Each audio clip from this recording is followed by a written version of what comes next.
Alors, en fait, par rapport aux souvenirs les plus marquants, ce ne sont pas des films qui me sont venus en tête, parce que je ne saurais pas choisir. J'en ai vu beaucoup et j'en ai vu des qui, pour moi, étaient extraordinaires.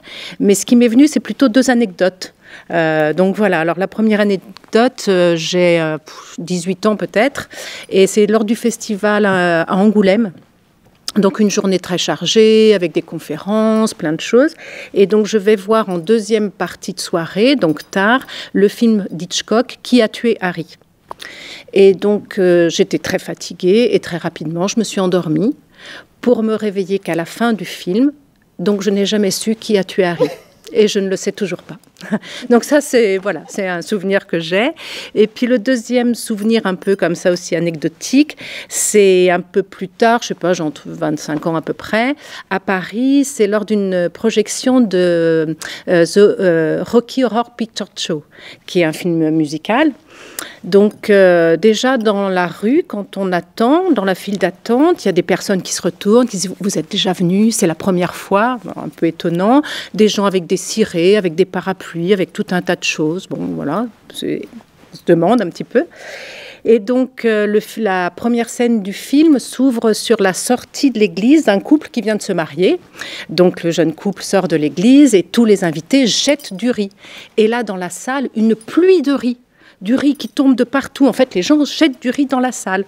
Donc voilà, bon, c'est rigolo et tout ça. Deuxième scène, ce jeune couple part en voiture. Ils sont sur une route déserte. Et un orage éclate, il pleut des cordes, il pleut, et la voiture tombe en panne. Et donc lui, il dit « Je vais devoir sortir de la voiture ». Et elle dit « Non, sors pas ». Et là, on repense au riz. Et on se dit, non, ne sors pas. Et il sort de la voiture. Et dans la salle, il se met à pleuvoir, les gens arrosent et tout ça. D'où les parapluies, les cirés, les gens se couvrent et tout ça. Et tout le film, c'est comme ça. C'est-à-dire qu'il y a des gens qui connaissent les répliques par cœur, qui montent sur scène, qui chantent en même temps et tout ça. Et ça, c'est un souvenir extraordinaire parce que j'ai vu ça qu'une fois dans ma vie. Et je crois que ça tourne toujours et qu'il y a toujours des fans de ce film et avec toujours ce côté mise en scène dans la salle. Donc j'ai trouvé ça assez extraordinaire. Voilà, c'est deux souvenirs qui me sont venus. Voilà.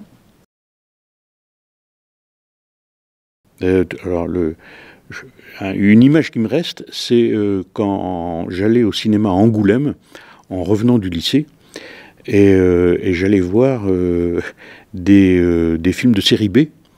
Et je ne sais pas si ça existe plus, ça, dans les mémoires. C'est les aventures de Fu Manchu. Alors Fu Manchu, c'est un super méchant qui est asiatique.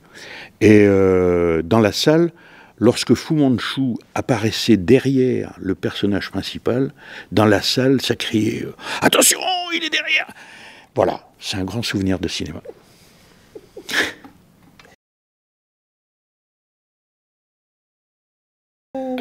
Oui, alors il y a un autre. Alors un grand souvenir de cinéma, c'est un film que je n'ai jamais vu, en fait.